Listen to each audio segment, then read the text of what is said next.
লাভালাভি বেশি করবা না, 12 কোটিতে গাছের গোড়া আসতে নানা দেবে, মামু বাড়ি দিল্লি গিয়ে পড়বা, বাংলার জমিনে জায়গা হবে না।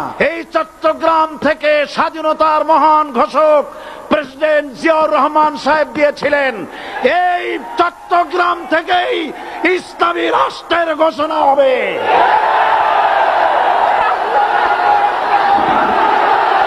সুতরাং আমাকে যারা রাজাকার বলবে তারা পিতৃ পরিচয়হীন অবৈধ সন্তান।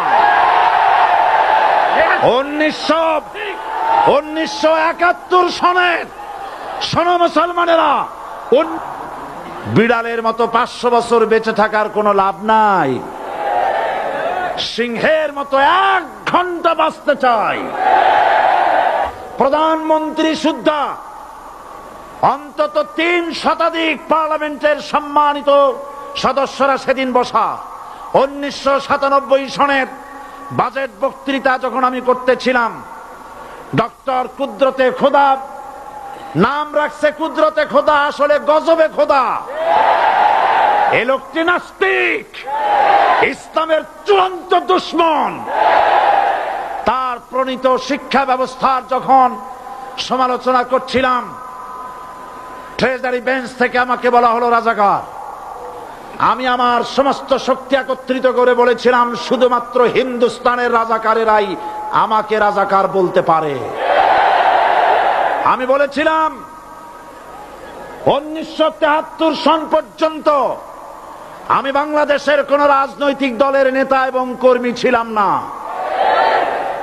আমি রাজাকার নই। আমাকে রাজাকার বলে যদি তাকেও প্রমাণ করতে না পারে, 10 কোটি টাকার মানহানি মামলা দায়ের করব। আমার এই বক্তব্য সারা দুনিয়া শুনেছে, পার্লামেন্টে আমার এই বক্তব্য রেকর্ড হয়ে আছে। সেদিন 3 শতাধিক পার্লামেন্ট মেম্বারের কেউ আমার চ্যালেঞ্জ গ্রহণ করেন নাই। যে কোনো ব্যক্তি পার্লামেন্টে গিয়ে আমার বক্তৃতা দেখে আসতে পারেন।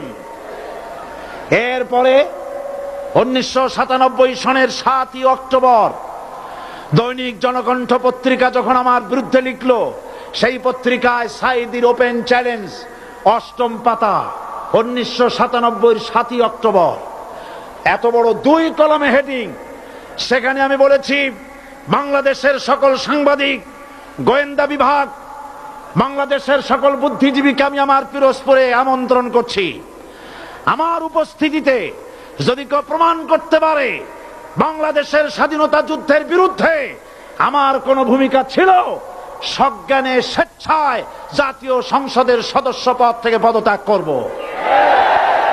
3 বছর পার হয়ে গেছে, আজ পর্যন্ত কেউ এই চ্যালেঞ্জের মোকাবেলা করে নাই। সুতরাং আমাকে যারা রাজাকার বলবে তারা পিতৃ পরিচয়হীন অবৈধ সন্তান।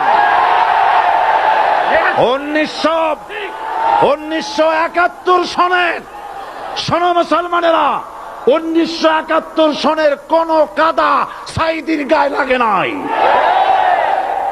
আমাকে রাজাকার বলে জনগণ থেকে বিচ্ছিন্ন করবা, জনগণ থেকে আমারে বিচ্ছিন্ন করা যাবে না। কারণ এই জনগণ আমার জন্য আসে না, এই জনগণ আসে আল্লাহর কোরআনের জন্য।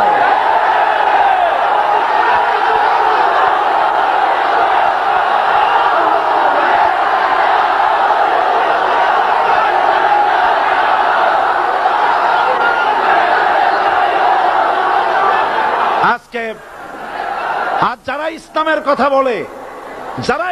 কথা বলে, তারাই রাজাকার, তারাই মৌলবাদী। মৌলবাদী বললে আমরা অসন্তুষ্ট হই না, কারণ মৌলবাদী শব্দটা আসছে মূল থেকে। মৌল শব্দ এসেছে মূল থেকে।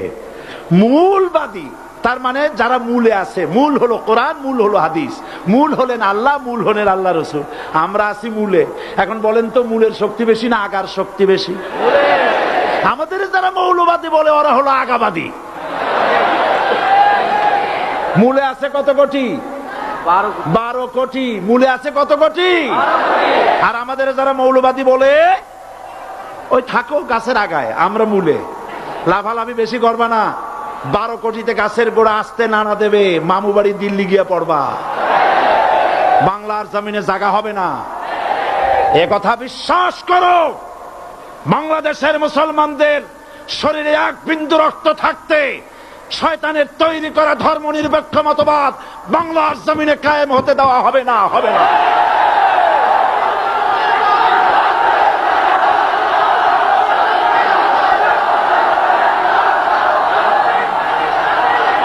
রাসূল করিম সাল্লাল্লাহু আলাইহি ওয়াসাল্লাম কোরআন প্রতিষ্ঠার জন্য আন্দোলন করেছিলেন। আয়াতুল কুরসি আমাদের সে কথাই শিখেছে।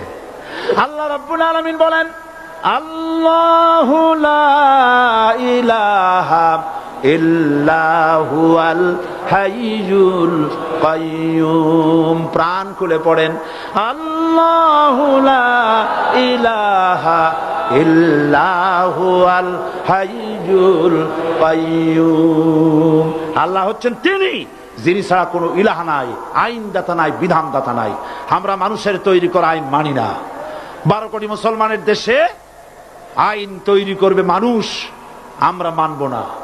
নির্বাচন ঐক্যবদ্ধভাবে হবে এবং কোরআন হবে, আল কোরআনের পার্লামেন্ট হবে বাংলাদেশে।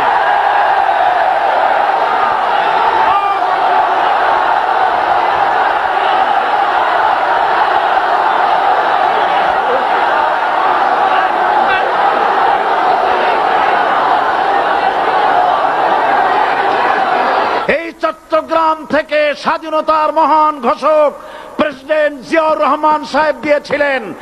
এই চট্টগ্রাম থেকেই ইসলামী রাষ্ট্রের ঘোষণা হবে।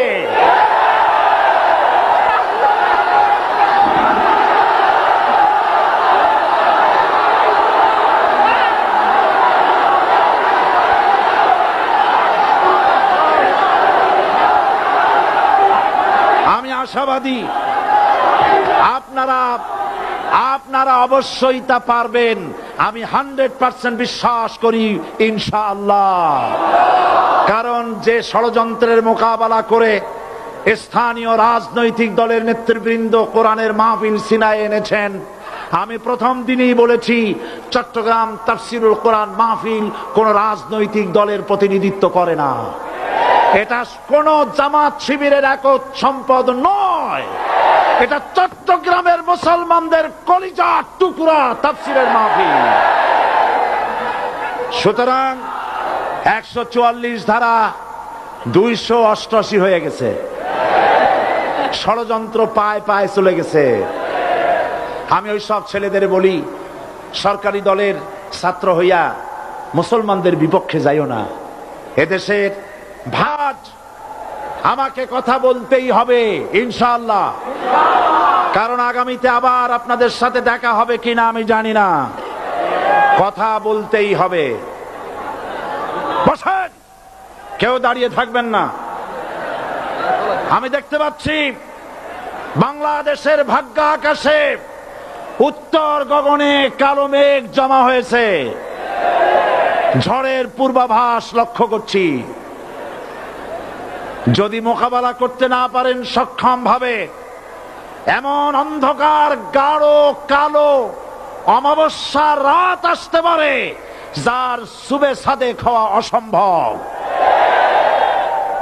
সুতরাং আপনারা কি কাপুরুষের মতো কাফের মুশরিকদের গোলামি করে মরতে চান? বিড়ালের মতো 500 বছর বেঁচে থাকার কোনো লাভ নাই। সিংহের মতো 1 ঘন্টা বাঁচতে চাই। আমাদেরকে বলা হয় সাম্প্রদায়িক উস্কানিমূলক কথা নাকি আমি বলি। পত্রপত্রিকা দিছে না তারা? সাম্প্রদায়িক উস্কানি কথা, সাম্প্রদায়িক উস্কানিমূলক কথা বলি।